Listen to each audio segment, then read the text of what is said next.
Welcome back, everyone, to another deep dive. Today, we're going to be tackling two topics that, on the surface, seem completely unrelated, but stick with us because we might just find some surprising connections. We're diving into the world of Dostoevsky's The Idiot. Ooh, Dostoevsky.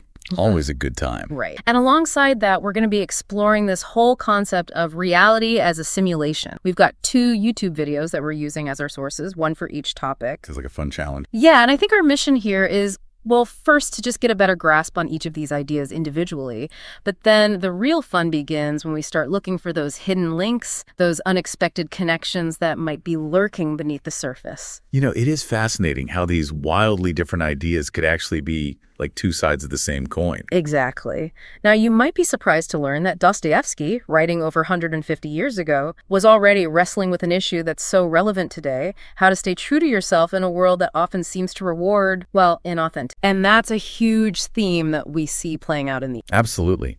I mean, Dostoevsky throws us right into the heart of this dilemma with Prince Myshkin, the main character. And he's almost like too pure, too good for the world he finds himself in. Yeah. He just doesn't lie. He doesn't manipulate. He sees the best in everyone, and it kind of backfires on him spectacularly. It's like the world just doesn't know what to do with someone like that, right? It's like his very goodness makes everyone else feel uncomfortable, and they see him as a fool, an idiot, just like the title says. Precisely.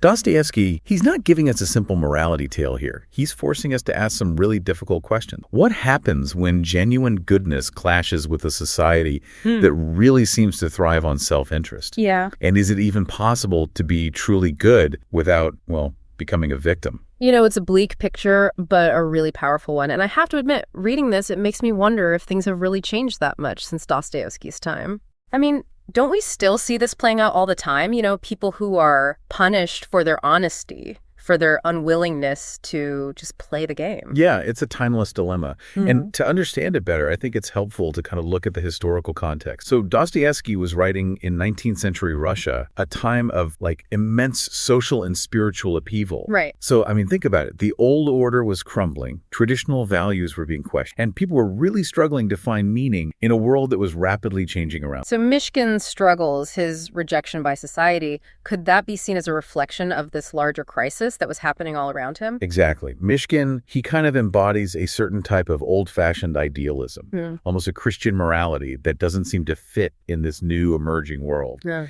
He becomes this symbol of everything that's being, well, left behind. It's almost like Dostoevsky is using Myshkin as a kind of literary experiment in a way. Like he's saying, okay, what happens to this type of person, this embodiment of pure goodness, when the world around them is shifting so dramatically? Right. And the answer he gives is, well, far from comforting. Myshkin is betrayed, he's exploited, and ultimately he's destroyed by the very people he tries to help. Which leads to, I think, a really uncomfortable question for us. Is it naive to be good in a world that often seems to reward ruthlessness?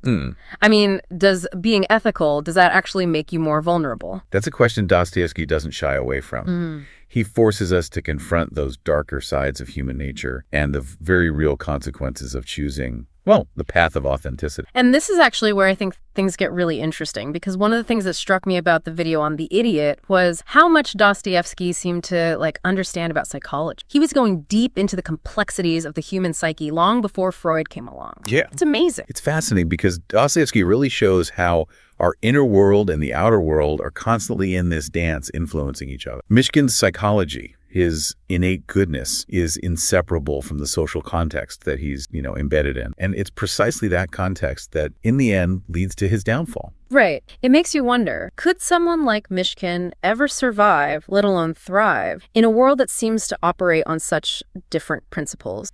Is there a way to be in the world but not of it, to hold on to your values without, well, becoming a casualty? It's a question that really haunts Dostoevsky's work, and it leads us to a very intriguing possibility, one that's actually explored in our second source for this deep dive, the idea that reality itself might be a kind of simulation that we can learn to manipulate. Now, that's where things start to get really mind-bending. It's like we're going from a 19th century Russian novel to a, full-blown science fiction movie. But before we dive into that rabbit hole, I want to pause and ask you, what stood out to you most about The Idiot so far? What resonated with you on a personal level? I think what really strikes me is just how relevant Dostoevsky's exploration of authenticity and societal pressures, how relevant that remains even in our modern, tech-driven world. Yeah.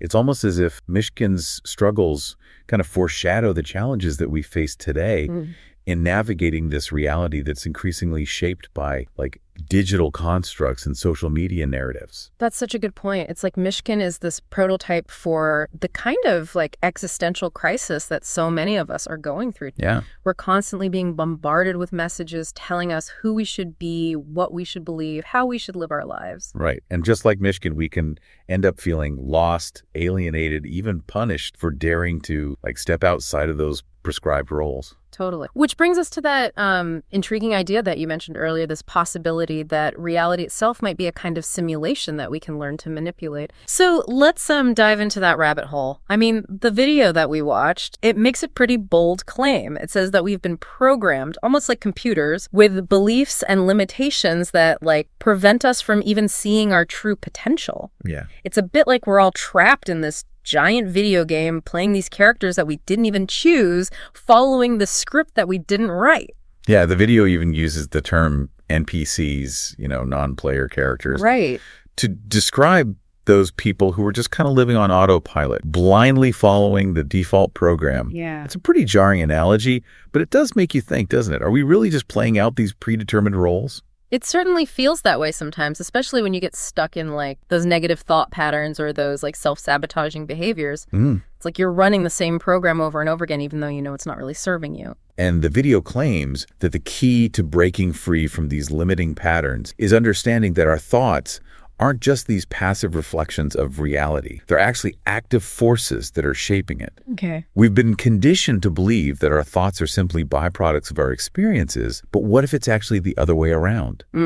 What if our thoughts are actually creating our reality? Okay, now I'm intrigued. But how do we go about changing those deeply ingrained patterns? The video mentions these techniques: revision, assumption, and stillness. I have to admit, they sound a little bit like, something out of a self-help seminar. Right. So can we really rewrite the code of our reality just by changing our thoughts? Well, think of it this way. Imagine that you've decided to learn a new language. Okay. Assumption, as described in the video, is like speaking that language fluently in your mind, even before you can actually hold a conversation in it. Right. You're essentially creating this mental reality of being fluent, which can then manifest in the physical world. So it's not just about like positive thinking, it's about embodying the reality that you actually want to experience. Exactly. It's about aligning your internal state with the external reality that you desire. And revision, well, that's about acknowledging that the past only really has power over us because of the meaning that we've attached to it. Okay. If we can rewrite the narrative, if we can reframe those past experiences, we can actually change their emotional charge or break free from those old patterns. I'm starting to see how this could be incredibly empowering. We're not just victims of our past or our circumstances. We actually have the power to reshape them. But what about stillness? That one seems a bit more, esoteric. Right. How does quieting the mind help us change reality? Well, the video suggests that in stillness, we essentially disconnect from the noise of the simulation. All the fears, the doubts, the limiting beliefs, and we actually tap into this source of pure creative energy. It's kind of like tuning out the static on a radio to hear the clear signal underneath. So it's about accessing like a deeper level of consciousness, a place where we're not constantly bombarded by all these external messages and the internal chatter. Precisely. And from that place of stillness, we can begin to consciously choose the thoughts, beliefs, and action that will create the reality that we want. This is starting to sound a bit like those stories about like mystics and yogis who spend years meditating in caves, achieving these incredible feats of mind over matter. Right. I mean, are we saying that anyone can do that? The video doesn't suggest that it's an easy process. Right. It takes practice, discipline, and a willingness to challenge those deeply ingrained beliefs that kind of keep us trapped in this simulation. And what about those synchronicities and signs that the video talks about? Is it really possible for the universe to like send us messages confirming that we're on the right path? I think some people might find that a bit, far-fetched. Wow. Yeah, it depends on how you interpret it. The video presents these synchronicities, things like, unexpected coincidences, recurring numbers, or even just like a sudden surge of inspiration as evidence that our intentions are aligning with the fabric of reality. It's like the universe is responding to our shifting consciousness, kind of nudging us in the right direction. Okay, I can see how that could be both exciting and a bit unnerving. It's like realizing that you're not just a passive observer, but like an active participant in this cosmic dance. But how do we distinguish between like genuine signs and just random events? I mean, are we just reading too much into things? Well, that's where discernment comes in. It's about paying attention to your intuition, that inner knowing. that tells you when something is more than just a coincidence. It's like developing a sixth sense, a sensitivity to those subtle cues and whispers from the universe. It sounds like learning to trust your gut feeling is a key part of this whole process. Absolutely. And the more we practice, the more attuned we become to those subtle signals. It's like learning a new language. At first it might seem like gibberish, but with practice, we start to understand the meaning behind the symbols. I'm starting to see how this connects back to Dostoevsky and the Idiot, actually. Remember how we were talking about how Myshkin's goodness seemed almost naive, like he wasn't playing the same game as everyone else? Right. What if, from this perspective of reality as a simulation, Myshkin was actually onto something? What if his unwavering goodness was a form of, conscious reality creation, but the world around him just wasn't ready for it? That's a fascinating idea. Yeah. What if Myshkin, in his own way, was trying to, hack the code of reality? Yeah. He was operating on a different set of principles, a different frequency, and it completely disrupted the dominant paradigm. It's like he was playing a totally different game, one that was based on love and compassion rather than self-interest and, manipulation. And maybe, just maybe, the world wasn't ready for that game. But what if we can learn from Myshkin's example? Not just his tragic downfall, but his unwavering commitment to his values. Yeah. What if we can take that same spirit of authenticity and combine it with, the knowledge of how to consciously shape reality? Now we're talking. It's like taking Myshkin's idealism and giving it teeth, some real power to change the game. But how do we do that without ending up like him? Rejected and ultimately destroyed by a world that just doesn't understand? That's a crucial question. And it's one we'll explore in the final part of our deep dive. Oh, okay. So we've got this really fascinating parallel emerging here. Yeah. On one hand, we've got Myshkin from The Idiot, this guy so pure of heart that he's practically incompatible with the world, right? Right. And on the other, we have these wild ideas from this simulation video, the one suggesting we can actually rewrite the rules of the game.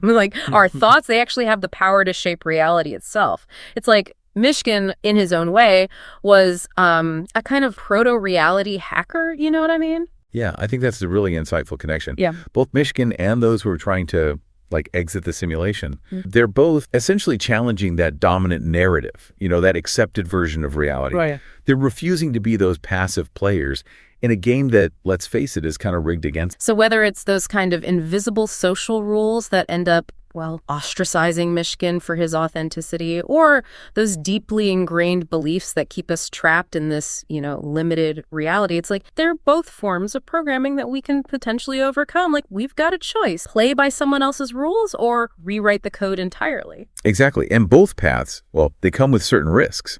You see, Myshkin is, destroyed for his unwillingness to compromise, while those who are trying to break free from this simulation, they often face ridicule, resistance, you name it. So it makes you wonder, can we really live authentically? Can we truly be ourselves without being, punished for it?